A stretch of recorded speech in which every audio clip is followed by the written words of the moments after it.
Je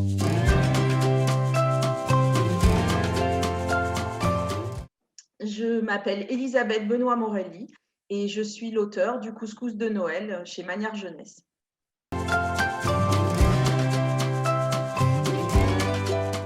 Alors, je pense que je ne fais pas exprès. J'écris pour les gens que je fréquente tous les jours, c'est-à-dire des enfants. Et c'est ce qui me vient en fait. Alors, j'espère que les adultes prennent du plaisir aussi à lire ce que j'écris, mais c'est pas volontaire. C'est pas volontaire. Ça correspond aussi peut-être à des lectures que j'ai parce que par mon métier, je lis pas mal de littérature jeunesse. Et j'avoue que non, je fais pas exprès en fait. Ça vient comme ça. Voilà.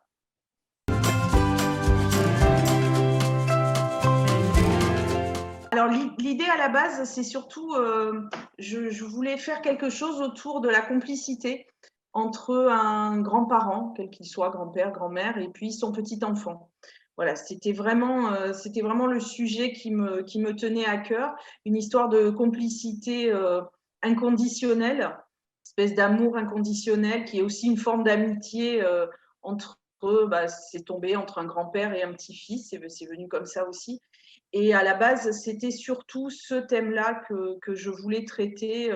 C'était ce thème-là qui me venait à cœur. Les autres thèmes sont venus d'eux-mêmes, mais c'est le point de départ, il est là.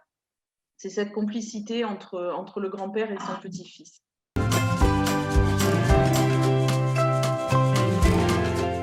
Alors les messages, alors s'il y en a, hein, parce que je suis pas, j'écris pas pour faire passer des messages. Alors après, je sais qu'il y a il y a des choses qui passent comme ça de façon involontaire le plus souvent. J'avais envie sans doute de parler de cette famille au sens le plus large. C'est-à-dire que la famille de Jules dans l'histoire, c'est un peu la famille qui se fait, qui se choisit. C'est-à-dire qu'il se choisit Mohamed comme grand-père avant même que Mohamed soit son grand-père. Il se sent bien avec cette maman et ce grand-père, ça lui va bien comme famille. Donc j'avais envie de montrer un petit garçon qui est épanoui dans une famille, quelle qu'elle soit. C'est un entourage bienveillant et peu importe la forme de cette famille, de cet entourage. Il y a aussi l'arrière-plan sur les anciens combattants d'Algérie. Ça, je voulais l'aborder. Alors, c'est pas évident dans un roman jeunesse, surtout pour des enfants aussi jeunes. Donc, c'est pour ça que je l'ai pris sous cet angle-là, l'angle du secret, du jeune homme qui a été appelé pendant la guerre d'Algérie et qui a jamais pu en parler à personne. Parce que j'ai essayé de mettre ça à hauteur d'enfant, alors que c'est déjà très difficile à traiter. On le voit dans l'actualité. C'est difficile à traiter à hauteur d'adulte. Donc voilà, mais c'est quelque chose qui me tenait à cœur. Et puis un troisième point qui est la fraternité. La fraternité entre Marcel et son meilleur ami Mohamed. Et ça, c'était vraiment quelque chose qui me tenait à cœur. Donc, s'il y a des messages, ils sont peut-être là, ou peut-être il y en a d'autres que j'ai laissé échapper involontairement et que les lecteurs trouveront très bien sans moi.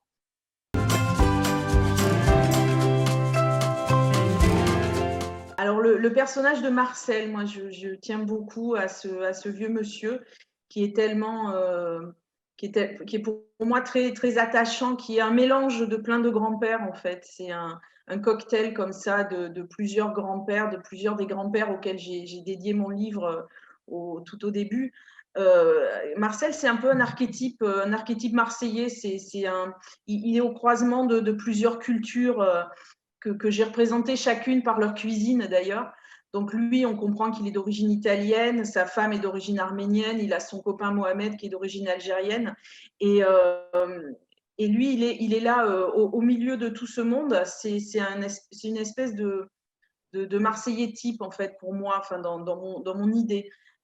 C'est aussi un témoin de l'histoire. Il a fait cette guerre. Il est aussi le témoin d'une industrie. Il travaille dans une savonnerie, donc une industrie qui n'existe plus. Et c'est un résumé de plein de gens. Il est issu d'une classe populaire. Il habite dans un quartier. Alors, il a la chance d'avoir cette maison qui est au bord de la mer. J'imagine que c'est dans le quartier de l'Estac ou des gens qui ont acheté ces maisons-là dans les années 50 ou à une époque où c'était encore possible. Donc, c'est possible que ce pauvre Marcel, dans quelques années, il soit aux prises avec des promoteurs ou des agents immobiliers qui vont vouloir acheter sa petite maison. Et c'est un peu, oui, une espèce de symbole comme ça de plusieurs personnages. Donc, ouais, je dirais que le personnage que j'ai peut-être le plus soigné, ce serait Marcel. Oui.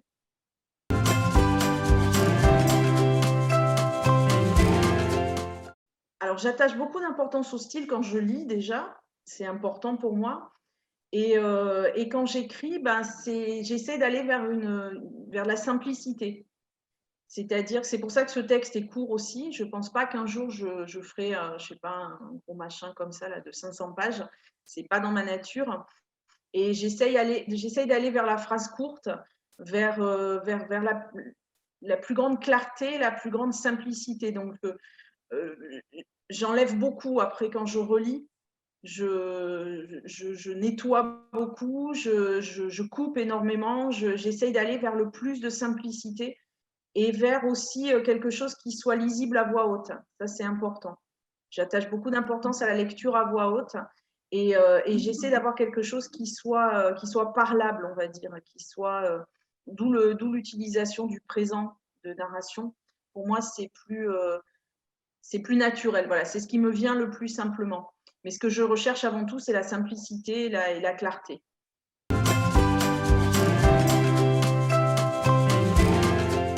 Alors, des projets d'écriture, on en a toujours. Hein. Alors, avant, on disait qu'on en avait plein ses tiroirs. Aujourd'hui, on en a plein son ordinateur. Donc, j'ai un dossier comme ça où il y a énormément de projets, des tas de débuts. Je suis la reine des débuts. Voilà, j'ai un peu du mal des fois à finir. Donc, j'ai plein de débuts. J'ai un peu des milieux, mais j'ai beaucoup de débuts. Certains iront jusqu'au bout. J'espère que certains seront publiés aussi. Mais oui, j'ai d'autres projets, des projets qui se passent à Marseille aussi. Et donc, à suivre. Alors, en littérature adulte, non. Enfin, je ne sais pas en fait vraiment qu'est-ce que c'est que la littérature adulte ou qu'est-ce que c'est que la littérature jeunesse. Moi, je râle toujours quand je vois des mentions d'âge très précises, c'est-à-dire entre 8 et 10 ans, comme si à 10 ans et demi, on ne pouvait plus le lire et à 7 ans et demi, on ne pouvait déjà pas. Moi, je suis une grande lectrice de littérature jeunesse, de littérature ado. J'ai écrit en collaboration avec une autrice, Marie-France Zérolo, un roman ado-adulte. Je ne sais pas ce que c'est la littérature adulte, en fait. Alors, j'imagine que c'est une littérature qui va parler plus de préoccupations d'adultes, j'imagine bien. Mais moi, j'enchaîne, en tant que lectrice, j'enchaîne volontiers des romans jeunesse, des romans ados, des romans adultes. Et peut-être que j'écrirai un jour un roman dont on va me dire que c'est un roman adulte, mais j'en sais rien, en fait. Pour moi, un bon roman, c'est celui qu'on va lire alors je ne vais pas dire de 7 à 77 ans, parce qu'il ne faut pas exagérer non plus, mais disons de 10 ans jusque, voilà. Là, les enfants que je rencontre me parlent beaucoup d'Harry Potter et j'ai eu un grand plaisir d'adulte à lire Harry Potter. J'ai eu un grand plaisir d'adulte à lire Philippe Pullman, La Croisée des Mondes. Là, j'ai un grand plaisir d'adulte à lire une saga ado-adulte qui s'appelle Les Royaumes de Pierre d'Angle. J'en parle parce que j'adore ces livres. Et j'ai un vrai plaisir d'adulte à lire ce livre, à lire le style de cet auteur, Pascal Kivigère. Et voilà, je fais pas je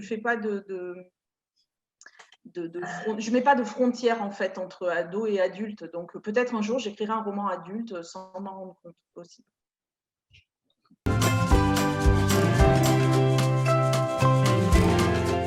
Je ne sais pas. L'autre roman que j'ai écrit en collaboration, il y a un petit côté plus surnaturel en fait que fantastique.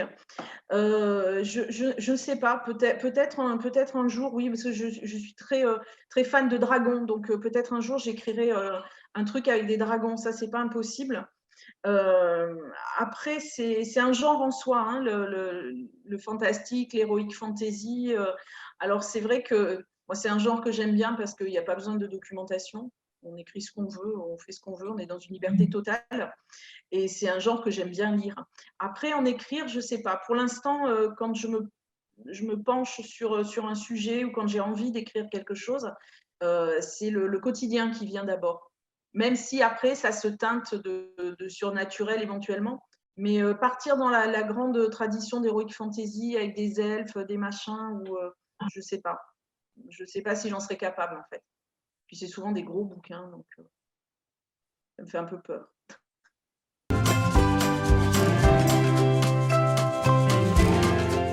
Bah d'abord, je suis très flattée d'avoir été sélectionnée pour ce prix. Je suis très heureuse et je leur souhaite une bonne lecture et j'espère qu'ils prendront du plaisir à lire le couscous de Noël, qu'ils prendront autant de plaisir que j'ai eu à l'écrire. Voilà. Merci à eux. Merci à vous. Au revoir.